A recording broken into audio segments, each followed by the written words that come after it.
Gente, na última live, né, nós vimos sobre evolução e sexo. Nós estamos lá no capítulo 6, viu? Então, a gente inicia agora, capítulo 6, evolução em dois mundos, lá na primeira parte, evolução e sexo, parte 2.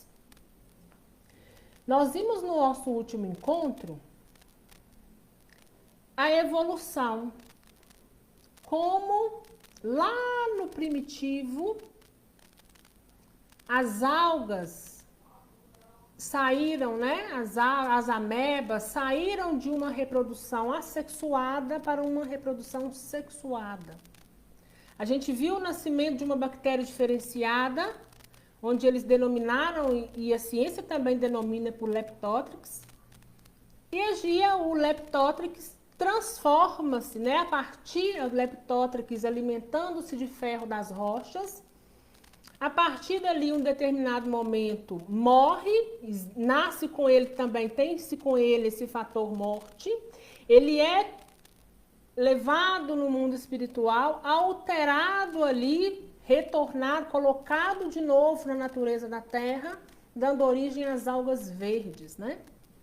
E André Luiz enfatizou muito essa questão, que existe uma lacuna entre os biólogos, os estudiosos, né? Como que o Leptothrix pulou para essa alga verde, né? E eu não sei se vocês vêm prestando atenção, mas durante todo o tempo, André Luiz frisa para a gente o seguinte, olha, existe modificação espiritual, assim como tem as modificações quando está no corpo físico na Terra, no ambiente da Terra, né? Ou seja, aquele corpo ali, quando de uma certa forma morre, ele sofre alteração no mundo espiritual, retorna para a Terra, onde também sofre uma modificação pelo ambiente em que se encontra, e nessas idas e vindas vão sofrendo aí inúmeras, né, alterações e modificações. E aí, nós paramos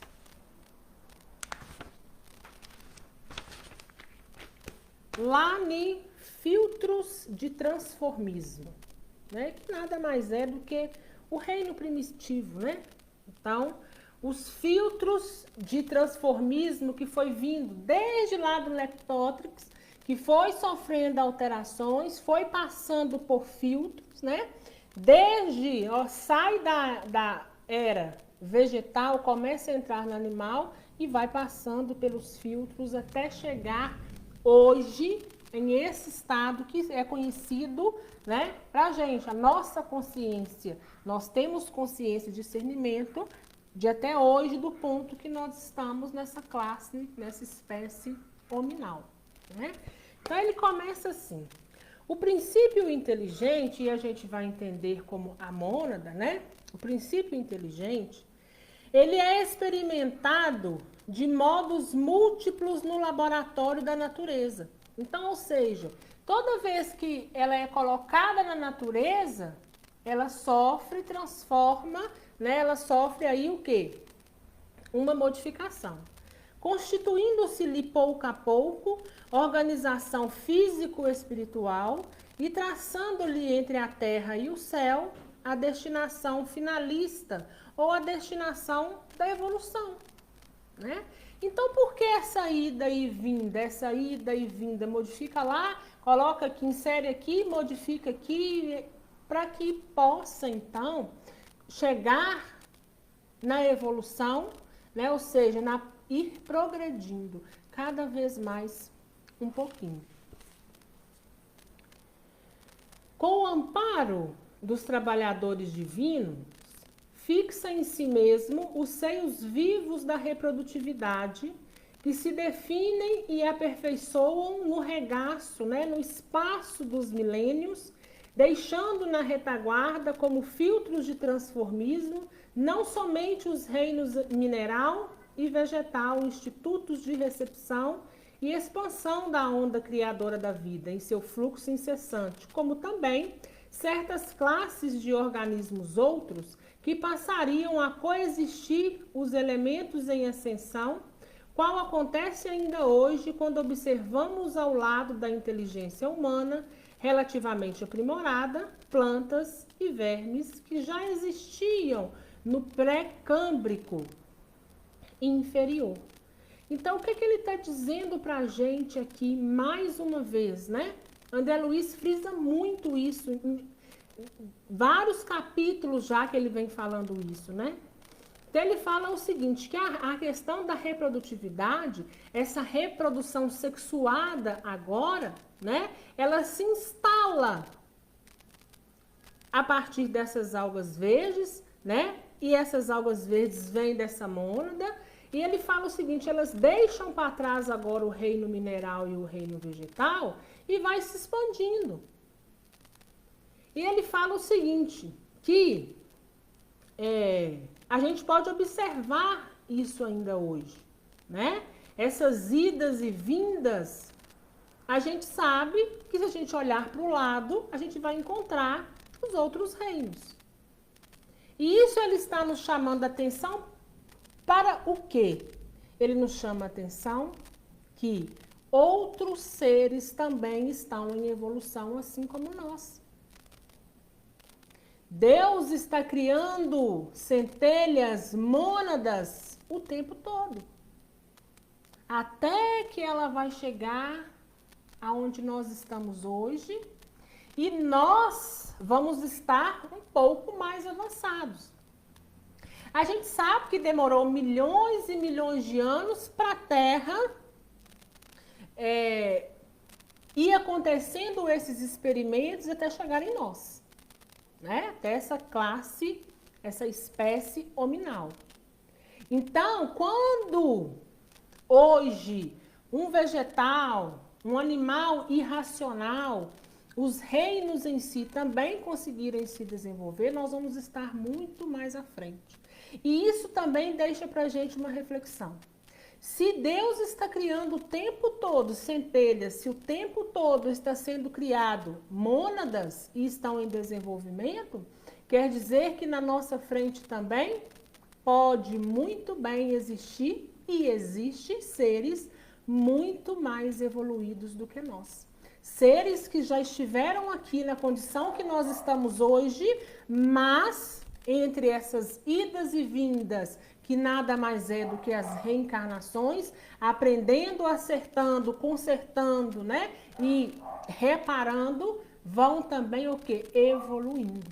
Então, nós não somos a maior espécie que habita a Terra.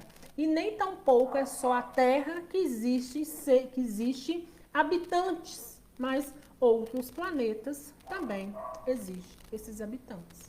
Então, a gente vai fazendo essa leitura e vai refletindo o quão vasto é, o quão amplo é, né? Muitas coisas, elas não são vistas aos nossos olhos, mas não é porque elas não são vistas aos nossos olhos que elas não existem.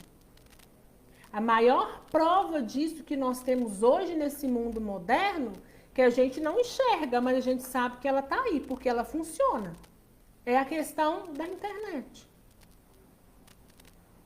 Né? Olha essa questão do Wi-Fi. Você chega na sua casa, existe ali uma energia que seu aparelho conecta a ela e daí funciona. Então, eu não posso dizer que não exista essa energia da internet somente porque eu não estou vendo. Ela existe da mesma forma. Então, assim são os mundos. E a gente não enxerga porque nós já foi falado no nosso encontro anterior. Às vezes, os outros planos, os outros planetas, nós não vamos enxergar vida porque lá a energia é muito mais sutil que a nossa. E aí, de fato, nós não vamos conseguir enxergar. Ou talvez muito densa, né? Porque estão muito à nossa frente ou então muito para trás. E aí ele continua assim: os tecidos germinais sofrem milhares de anos provas continuadas para que se lhes possa medir o valor e se lhes apure o adestramento. Né? Então, entre essas idas e vindas, vamos sofrendo alterações. Formas monstruosas aparecem e desaparecem, desde os anelídeos, ou seja, desde os seres mais inferiores primitivos, até os animais de grande porte, por séculos e séculos, até que as espécies conseguissem acomodações nos próprios tipos. Então, ou seja, monstruosidades também foram surgindo. Fazia determinado experimento, morreu, foi para o mundo espiritual, continuou. Se continua, existe ali novas experiências, novos aprendizados, volta, retorna. Quando colocado na Terra, com a experiência que vem trazendo de lá e a forma que a Terra se encontra no momento, se desenvolve novamente. Pode surgir monstruosidade? Pode, assim como já surgiu. Hoje não, né? Mas lá atrás era muito mais, né? Então era aquela questão também, né? Essas monstruosidades aconteciam e tinham, mas é o seguinte, né? O que é bom fica, o que não deu certo elimina. E assim nós vamos vivendo muitas experiências, né? E essa experiência, por enquanto, de corpo, de matéria, de combinações para que tenhamos uma matéria perfeita quando a gente se trata de terra, mas não deixando e não esquecendo que a gente também está desenvolvendo o perispírito do outro lado. Entre as que chegam à luz e as que se fundem nas sombras, traçam-se parentescos profundos, né? Então, ou seja, as mais antigas, as mais primitivas. E aí, gente, ele termina esse item, esse subtítulo, dizendo o seguinte, que os cromossomos permanecem imorredouros através dos centros genésicos de todos os seres encarnados e desencarnados, plasmando alicerces preciosos aos estudos filogenéticos do futuro. Então, ou seja, os nossos cromossomos, a nossa genética, ela não muda jamais, né? Ela está presente, esses cromossomos, eles estão presentes tanto nos encarnados quanto nos desencarnados. Né? E aí, quando a gente volta, retorna do mundo espiritual, e agora a gente pode fazer uma correlação, por isso a gente continua de onde nós paramos, né? Nós somos os mesmos, a mesma essência, vamos levando o nosso corpo espiritual. Apenas o que nos deixa é o corpo físico, o corpo denso, o corpo pesado. Mas nós precisamos lembrar, sobretudo, que nós não somos esse corpo. Nós não fomos criados na matéria. Nós usamos da matéria para nos ajudar a desenvolver, né? Mas o que acontece? Nós somos espíritos porque nós somos criados lá atrás, uma mônada, uma centelha espiritual que nada mais é do que a imagem e semelhança de Deus, que é essa energia, essa força suprema, causa primária de todas as coisas, né? Deus não é um homem, Deus não é um ser, né? Um velhinho de óculos que está lá nos aguardando. Não, Deus é essa energia que circunda, que está aí presente no nosso universo, e quem nos governa, né? Em sentido de terra, é Jesus. Por que em sentido de terra? Porque já é sabido que os outros planetas, né? Cada planeta aí existe um ser, né? Bem mais evoluído, que um dia passou por ele, teve a experiência e o governo, né? Chico mesmo já foi perguntado. E ele já falou que já esteve com outros seres de outros planetas, e quando ele pergunta sobre Jesus, ele fala, Jesus é o príncipe da terra. Jesus é o que governa a terra. Nós olhamos e temos muito respeito por Jesus, mas aqui no nosso planeta é outro ser que governa, né? Então, ou seja, é uma inteligência suprema em relação a cada um que está inserido ali, que está regendo aquele país, aquele planeta.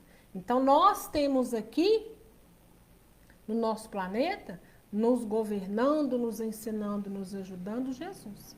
E por ser ele que aqui governa e sustenta, nós temos ele como exemplo, por aqui ter passado, por tudo que nos deixou e por ser quem ele é hoje. Então, nós almejamos chegar e sermos como Jesus. Se lá para frente existe mais coisas, nós não vamos pensar nisso agora. Mesmo porque, para a gente chegar até o nível de Jesus, vai demorar, quem sabe aí, milênios e milênios e milênios. A gente vai precisar ir e retornar várias vezes, quantas forem necessárias, para que a gente possa, então, ter aí o nosso aprendizado, né? E aí, ele segue agora para descendência e seleção. Então, nesse parágrafo, ele vai nos dizer que as formas, né, e a seleção das espécies, elas também se dão em dois mundos, né? Então, isso é muito importante, porque André Luiz vem cada parágrafo, subtítulo que ele adentra, ele não deixa de dizer isso, né? E talvez seja assinalando para nós o tempo todo que a vida continua e que nós precisamos ter isso muito vivo dentro de nós, né? Então, ele começa assim: é justo lembrar, no entanto, que os trabalhos gradativos da descendência e da seleção que encontrariam Lamarck e Darwin, expositores dos mais valiosos, operavam-se em dois planos. Ou seja, né, ele está dizendo o seguinte: olha, não é só na matéria que existe esse desenvolvimento. Por mais que a ciência fala desse desenvolvimento, a gente sabe também das lacunas que a ciência carrega. Então, por mais que existem aí as seleções, as descendências e as exposições, né, de cada um, a gente precisa continuar entendendo isso. Que a evolução, essa seleção de espécie, se dá nos dois mundos, né? O desenvolvimento das espécies também está na espiritualidade. As crisálidas de consciência, que a gente também pode entender como sendo as mônadas, ou essa centelha divina, né? Então, as crisálidas de consciência dos reinos inferiores, mergulhadas em campo vibratório diferente pelo fenômeno da morte, justapanham-se às células renascentes que continuavam a servi-las, colhendo elementos de transmutação para a volta à esfera física pela reencarnação compulsória, sob a orientação das inteligências sublimes, que nos sustentam a romagem, circunstância que nos compele a considerar que o transformismo das espécies, como também a constituição de espécies novas, em se ajustando às funções fisiológicas, expansão e herança, baseiam-se no mecanismo e na química do núcleo, que a gente pode entender como matéria com sucessão, e o citoplasma, que é espírito e matéria, né? Em que as energias fisiopsicossomáticas, ou seja, matéria e espírito, se reúnem, né? Então, o que ele está querendo dizer para a gente aqui? O que a gente vai absorver de aprendizagem nesses dois parágrafos onde ele vem falando da descendência e da seleção, né? Nada mais é, mais uma vez, ele nos dizendo que entre essas nossas encarnações, morre corpo físico, vai e volta, né? O que acontece? A gente vai trazer inovações. Assim como nós vamos para o mundo, morre, corpo físico morre, vai para o mundo espiritual, continua. Ainda hoje é assim. O nosso crescimento hoje, em relação, olhando para nós homens, é outro. Aqui nós estamos ainda lá naquele primitivo, né? Onde ali já começa a sair do vegetal, já para entrar no reino animal. Então, assim, mas ainda hoje é assim. Então, quando nós desencarnarmos e formos para o mundo espiritual, o nosso crescimento agora já não é tanto mais do corpo, mas é um crescimento moral. E nós vamos continuar esse crescimento lá. Quando a gente retornar para a Terra, a tendência é que a gente venha melhor. Assim como quando a gente desencarna e chega lá, a tendência é que a gente chegue um pouco melhorado, devido às oportunidades de aprendizado que a gente passa. Então, veja bem, prova disso é essa meninada que chega. É nítido que eles estão muito mais à nossa frente, né? Mas o que aconteceu para eles chegarem e estarem aí na nossa frente? Com certeza existiu aí um período em que ele também se desenvolveu um pouco mais e retornou melhorado. E esse período é no mundo espiritual. E isso não se dá de agora. Isso é desde os tempos primitivos, né? Então, quando a gente sabe que a Terra passa por regeneração, né? Se a gente não alcançar o desenvolvimento que a gente precisa alcançar para estar de acordo com a vibração da Terra, a gente sabe que aqui nós não vamos voltar mais. Ou seja, não vai ser campo para a gente aqui permanecer. A gente vai para qualquer outro planeta, para qualquer outro mundo, menos para a Terra, né? Isso a gente já sabe. Mas é porque a Terra também está evoluindo e precisa de seres agora, né, que faça com que a Terra tenha mais coisas boas do que ruins. Então, se nós ainda não modificamos e aprendemos, né, não, com o passar do tempo a ser mais bons do que ruins, nós sermos melhores, né? Não mais bons, mas melhores. Se a gente não aprender a ser melhor e o bem prevalecer, nós aqui não vamos permanecer. Nós vamos continuar reencarnando? Vamos, mas em outro mundo, em outro planeta. Assim como muitos de nós somos descendentes de quem? Dos exilados de Capela, dos capelinhos, né? Quando Capela passa também pela regeneração, aquele que não evoluiu o tanto que precisava evoluir, veio tudo para a Terra que ainda estava mais primitiva. E assim vai acontecer com a gente. Que nós possamos e que a gente consiga ser melhor, né? Porque senão vai ser difícil até mesmo para a gente, com a consciência que a gente tem hoje, ter que retroagir, né? Por quê? Porque nós vamos para um lugar muito mais primitivo que a Terra, né? E já se sabe que lá não vai ter televisão, lá não tem internet, lá não tem celular, nós vamos voltar ao primitivo. Ou seja, você não aprendeu a lição, você vai voltar, né? E vamos avançando na genealogia do espírito. Os naturalistas, né? Genealogia do espírito, né? De onde vem o espírito? Os naturalistas, situados no chão do mundo, desde os sacerdotes egípcios que estudavam a origem da vida planetária em conchas fósseis, até os mais eminentes biólogos modernos, atreitos à unilateralidade de observação, compreensivelmente não conseguirão suprir as lacunas existentes no quadro da evolução. Não obstante Cuvier, com a anatomia comparada, tenha traçado forma básica sistemática da paleontologia. Então, ele está dizendo o seguinte: os estudiosos estão querendo saber a origem de muitas coisas, mas certas coisas eles não conseguem devido a essas lacunas. Olha, mais uma vez, André Luiz batendo aí na mesma tecla. Se isso não tivesse uma importância muito grande, ele não estaria aqui reiteradas vezes, cada hora de uma forma diferente, mas nos jogando isso a todo um instante. A todo um instante ele dizendo para nós, olha, a vida continua.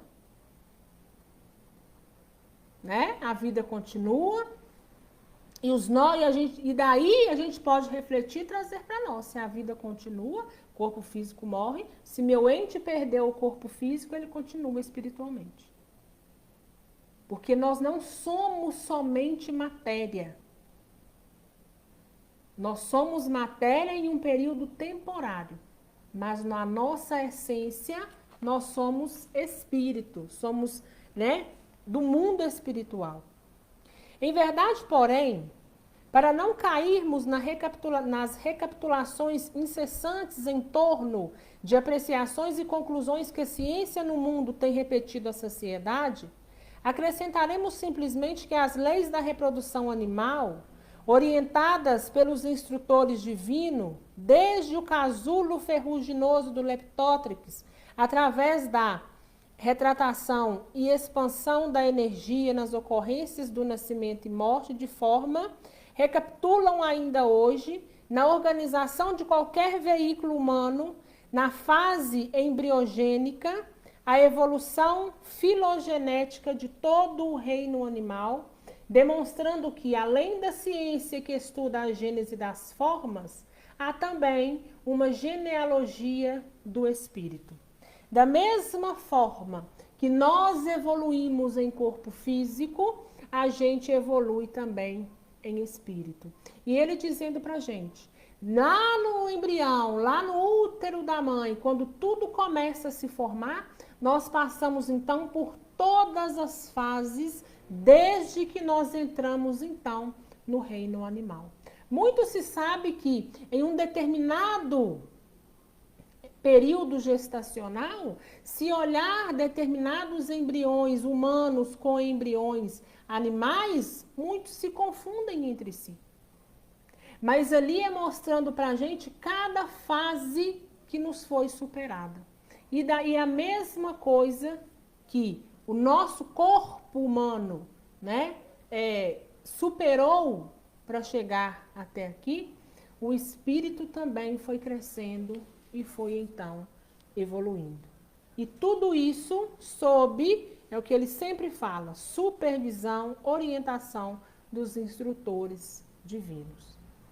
Com a supervisão celeste, olha aí, mais uma vez, o princípio inteligente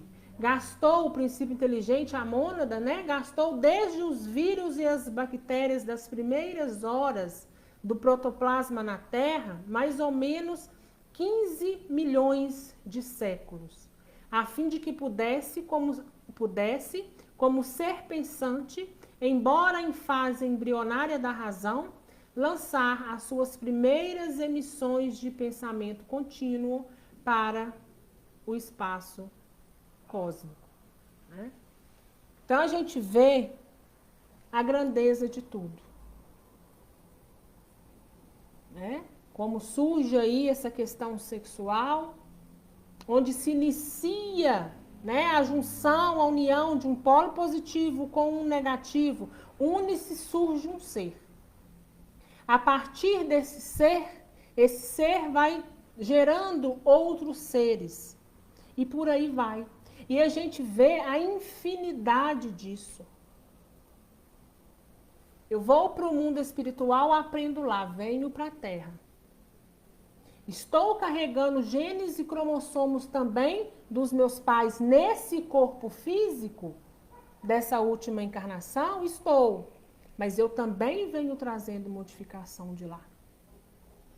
E prova disso, muitas das vezes, é que você vê os filhos, você olha e fala, nossa, como é diferente dos pais. Para melhor ou talvez para pior. Né?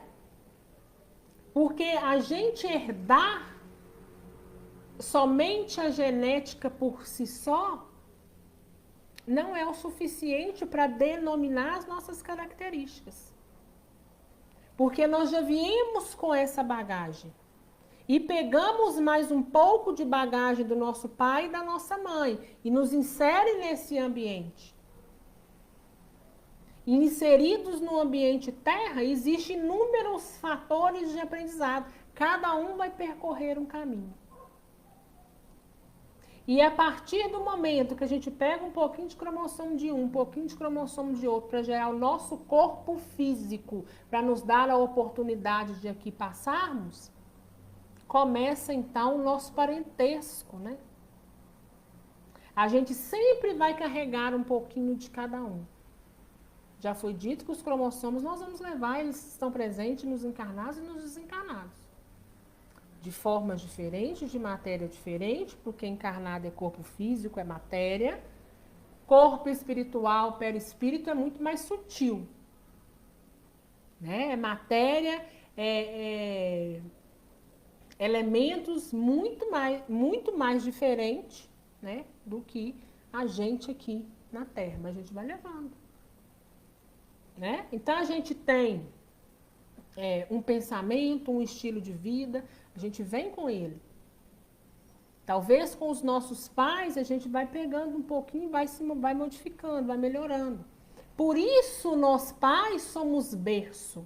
Por isso nós pais estamos aqui para ajudar os nossos filhos no progresso de alguma forma. E muitas das vezes os nossos filhos vêm nos ajudar a progredir.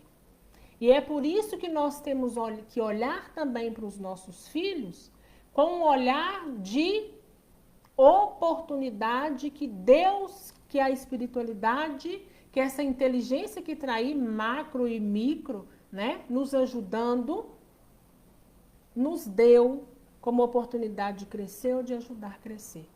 E a gente tem que saber muito bem o que faz, né? Como que conduz esse filho. Se você conduziu da melhor forma, se você deu o seu melhor, ótimo. Se alguma coisa saiu do trilho, já não é culpa sua. Né?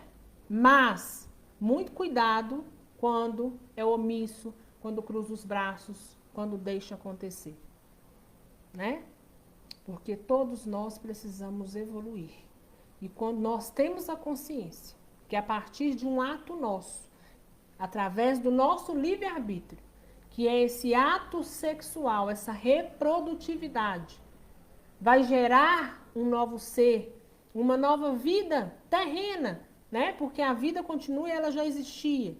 Então, quando você vai gerar, existe ali com a gente responsabilidades. Então, que nós todos possamos ter discernimento em cada situação, porque o nosso avanço agora, ele é moral. Nós já desenvolvemos ao ponto de pensar, de sermos racionais. Alguma dúvida, gente?